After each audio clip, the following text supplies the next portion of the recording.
He shouted that he would never marry her and walked away like the life inside her meant nothing. She didn't cry, didn't beg, she vanished. Months later, in a hospital corridor filled with quiet beeping machines and whispered prayers, a powerful man froze mid-step. 2 tiny babies lay sleeping in a stroller. Same eyes, same face, same blood. She had endured pregnancy alone. She had survived fear, pain, and silence. And now the man who abandoned her was about to learn the truth. Some mistakes don't disappear, until they break you. When Maya Collins stood inside the executive office of Grayson Enterprises, she felt smaller than she ever had in her life. The room was massive glass walls, polished floors, a skyline stretching endlessly behind a mahogany desk where Lucas Grayson sat reviewing financial documents like the fate of millions rested on his pen. To him, it probably did. To Maya, this moment felt heavier than anything money could ever buy. Her fingers trembled as she slid them into the pocket of her coat, brushing against the folded ultrasound photo she had carried with her for days. Had practiced this conversation 100 times. Calm voice, steady breath, courage held together by hope. She never imagined it would shatter this quickly. "Lucas," she said softly. He didn't look up. Her throat tightened. "I'm pregnant." The words fell into the room like glass hitting marble. Lucas finally raised his head. His expression didn't change. Not shock, not concern. Distance, calculation. The silence stretched until Maya's heartbeat roared in her ears. Then he leaned back in his chair and said, flatly, "I will never marry you." No hesitation. No discussion. The world seemed to tilt. Maya waited for something else.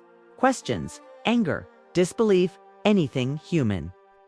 Instead, Lucas stood, straightened his suit and said, "This conversation is over."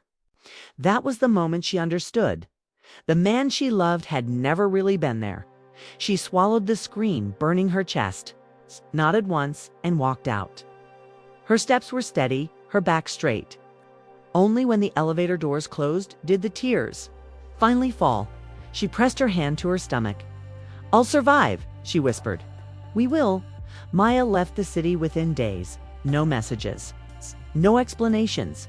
She returned to her childhood town, a quiet place where no one knew Lucas Grayson's name or fortune. She rented a small apartment above a closed flower shop, 1 bedroom, a narrow kitchen, and a view of the streetlight outside her window.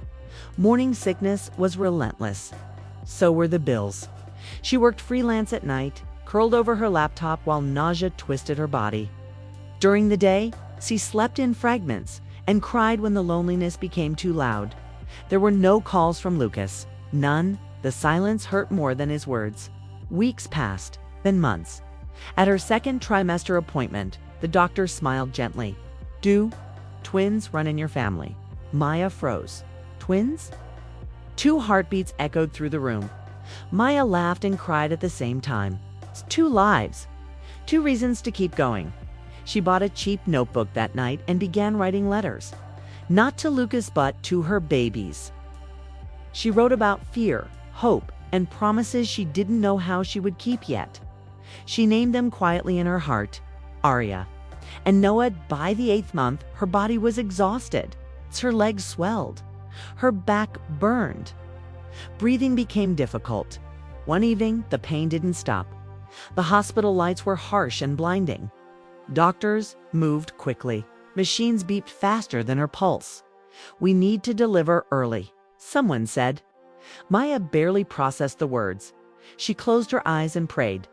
The cries came moments later. Thin, fragile, alive, Arya and Noah were rushed to the NICU before Maya could even touch them. She lay alone afterward, shaking, tears soaking the pillow. She had done it. She had survived. But the hardest part was just beginning. 3 months. That's how long Arya and Noah stayed in the hospital. 3 months of wires, incubators, and whispered lullabies through plastic walls. Maya pumped milk every few hours, slept in a chair, and watched her savings disappear. No visitors, no help. She never complained, she just stayed. Lucas Grayson didn't know any of this, not until the day he stepped onto the wrong hospital floor. He was distracted, irritated by work calls. When he exited the elevator into the pediatric wing, the hallway was quiet, filled with soft lighting and the hum of machines. Then he saw her, Maya, thinner, paler, different. She stood beside a stroller, gently rocking it, humming under her breath. Lucas stopped breathing. She turned, their eyes met. Time. Shattered. His gaze dropped. Two babies slept side by side. Dark hair, perfect faces. One stirred and opened her eyes. His eyes, Lucas staggered back, his chest tightening violently. The truth slammed into him with no mercy. These were his children. Maya said nothing. She simply turned and walked away. Lucas followed. Numb. He knocked on the hospital room door with shaking hands. Inside, the room was small. Two bassinets near the window. A cot pushed against the wall. Are they? His voice broke. Yes, Maya said quietly. They're yours. He sank into a chair, head in his hands. She told him everything. The surgery, the fear, the nights alone. He didn't interrupt. He couldn't. Can I stay? He whispered. Maya studied him for a long moment.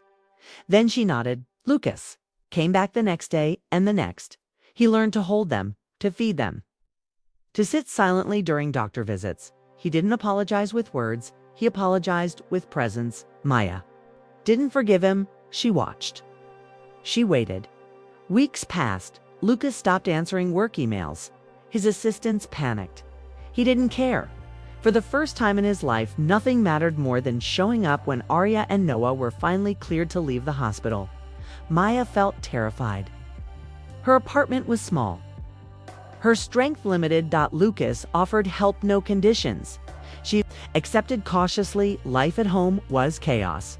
Sleepless nights, endless feedings, tears in the bathroom when exhaustion won. Lucas arrived every morning. He cleaned, cooked, held the babies while Maya slept. Days became weeks. Trust formed slowly. On the twins' first birthday, Maya stood in the living room, surrounded by balloons and half-frosted cupcakes. Overwhelmed by how far she had come, Lucas watched quietly. That night, she placed a photo into a scrapbook he had made. Their family. This is a new chapter, she said. Lucas took her hand, not to claim her, but to stand beside her. She didn't pull away. This wasn't a fairy tale. It was redemption. Earned stories like this remind us that love isn't proven by promises. It's proven by staying when it's hardest. If this story touched you, leave and share your thoughts in the comments. Do you believe people can truly change?